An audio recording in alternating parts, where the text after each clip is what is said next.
Hi, and welcome back to Psychic Circle. I'm Ingrid Karazincir, and this is a Psychic Development Show. This is Erica, our guest on here today, and we're going to be doing some great questions and answers to kind of help you and hopefully answer some general questions that you have on your journey. So we're going to ask Erica to go ahead and start and let us know where she's at in her journey. I am at what I call the flood phase. I think I'm just past the flood phase. I had some things happen to me, kind of just happen to you, and kind of just opened my eyes to there was something more going on, and I started my search and my research, and it was just a flood of information. So right now I'm meeting new people who are kind of guiding me in my path. So I shouldn't say I'm past the flood, and now I'm building my channels. Great. So what is a question you'd like to ask today about what you're looking for and what you really hope to find on this new spiritual journey? Well, I've kind of learned that we're all here to learn our lesson, whatever lessons, and to do things for others. So it seems a lot of people who have studied for a while or who know their path, found it either by being told, or I'm just kind of curious as to how do we find our path? How do I go from where I am now to, and I'm sure it will be, as soon as I ask the question, of course I'm told it will all unfold, but Definitely. but how Okay. what's the first way to go? Well, I have to say that the answer to that is practice and feedback. So I've been doing these classes for psychic development for many years, and the one thing that I really see most common is the people that keep practicing using their ability. They're the ones that shoot straight far beyond those who really either aren't as interested or don't continue on a regular basis practicing. So it's like learning Italian, and then you never go to Italy, you never talk to Italian people, and then you lose it, you forget it. So what you want to do is really continue to find ways, opportunities to exercise that ability. And of course, I also see when someone really wants something, that those opportunities will continue to present themselves. So when you say practice, though, it's practice that one thing, but how do we just go with what resonates the most with us? There's a couple ways to go about it. It's great to have a group, like a psychic development group, or a group where they just do exchanges, or even a group where there's healing work involved, because those healing groups, they always do intuitive feedback for each other. Okay. It's a great way to tune in too. So any kind of group where you can practice using that muscle to intuitively read for people, the more you are going to open your eyes, the more you're going to see for yourself in your life how that's going to start helping you. But using it by reading for people is the best way. Okay. Pretty soon you may find that you make connections with those who they may ask you to come read for a psychic fair, or they may say, I want to talk to you every week. And you may find opportunities where people start pulling you in when they find that you have this great energy and great insight. They're going to pull you into it, and pretty soon you'll be a professional, or wherever that needs to lead. Okay. I'm saying it will unfold, definitely. Okay. Some of my first experiences were a little scary. Do we really have anything to worry about? Is there any reason to be scared? Because I know some people often, their first experiences are a little startling. Right. I remember personally, I think I was 18. I was sitting in meditation. I meditated twice a day, every morning and night. I was sitting in meditation, and all of a sudden, I saw some really scary monsters fly in my mind's eye at me, like they were attacking me. I opened my eyes, and I did not meditate again for years after that. Wow. Because I didn't want that experience. And I felt like I didn't have any control over it. So I would say that maybe everybody has something like that, something that happens that either steers them off the course or possibly stunts the growth, where they just step back and take it slower. I understand that, that can be common. I guess what I'm saying is I continued. At some point I picked up and I continued and didn't let the fear get me. But I did start doing things a different way. Instead of the meditation where you just sit and be still and close your eyes quietly in a room, I started doing more guided meditation. And meditations like the whirling dervish where you spin around, or movement meditations, but things that actually had more to do with focusing the mind on something so that you could go ahead and relax and have an experience without leaving yourself wide open for whatever to come in. And that was my next question, was the meditation. So for most people who do sit down, we understand there's the meditation just to relax. But for the, so are you saying to seek guided meditation then?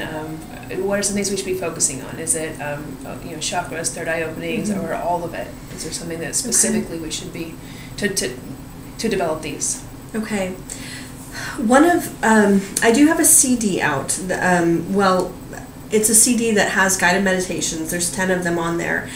Each one, there's a couple that are about channeling angels, channeling spirit guides, those who have crossed over. There are exercises for that through these guided meditations.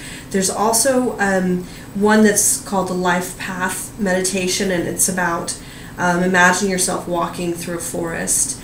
And there's a lot of symbolism in it. So the river means one thing, the trees mean something else. You see a house and that means something else. So it's about exploring your inner world. Okay. And I did a lot of those early on for myself and for others, and it was a really large impact because you start going, wow, this is how I see myself, and wow, that's something I didn't realize about myself. And those kind of things are great for those kind of discoveries. Mindfulness meditation is great too, and that's where you take something like you light a candle and you stare at the flame, and you kind of commune with that, whatever it is, a rock, a lemon, something that by the end you feel like, wow, it's almost an attachment. You feel close to that thing because you've spent so much time. What I love about mindfulness meditation is it teaches you how to do that with people, where you stare at that person and you really absorb them and who they are and start seeing into their soul as opposed to just listening to what they're saying. And I feel like if you spend every day like that, just you start opening up to doing that in all of your activities. Okay. You touched on, I'm sorry, I just left the question. About your friends and family, were you going to talk about how... Oh, that's another good one as well. I went back on something you said and I meant to follow up with it. But yes, so with friends and family, for instance, I'm new to this, and so I'll say something to my father, for instance, who is completely logical. He's non-spiritual in every way. Yes. And so, I'll say something and I can almost feel him go, oh, what is she, she's moving to Humboldt next week. I already feel it, something like that. So what's the best way to deal with those? Okay. Yeah, definitely. I'll tell you one thing, growing up with my mother, and especially in the time that, she was growing up, where it was very different as far as how widespread spirituality and metaphysics was. She would say things, especially topics as extreme as like aliens and going in other worlds, stuff like that, to anybody. She would just talk about this, and of course they looked at her like she was crazy. Because it's so normal. And I realized growing up and being embarrassed by this that there's a time and place for it. And you really want to, first of all, you want to be in a place where you can talk openly about it. So you might want to find the right support group for that. When you're talking to people who are close to you, who you know are not going to be accepting of certain concepts, what I would do is introduce it in ways that are intuitive, meaning that you may be in a conversation with your father and suddenly you go, you know what, I'm going to take this moment to kind of tune in and see if there's anything that comes through me that's going to hit him on the right level, that it's going to come out the way that he's going to hear me. or to do things like touching him on the shoulder and letting that energy go to him. And I guarantee he's going to look at you like, what are you doing? Like, wow, I feel that. But giving him little examples of what it is that you do or believe in or that you're capable of, to show him that. When you think about the stories about Jesus, he walked around laying hands on people and they got better. He channeled information that everybody was falling at their knees about, wow, what he just said. And my belief is, of course, that he was showing us as a human that we all could do this. And that's what all of this is about. The spirituality, metaphysics is doing hands-on healing and channeling God and bringing that word. So I feel that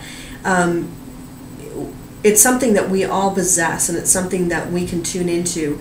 Even him, if you hit him on the right level, it will touch a part of him that he knows to be true, and he will feel it.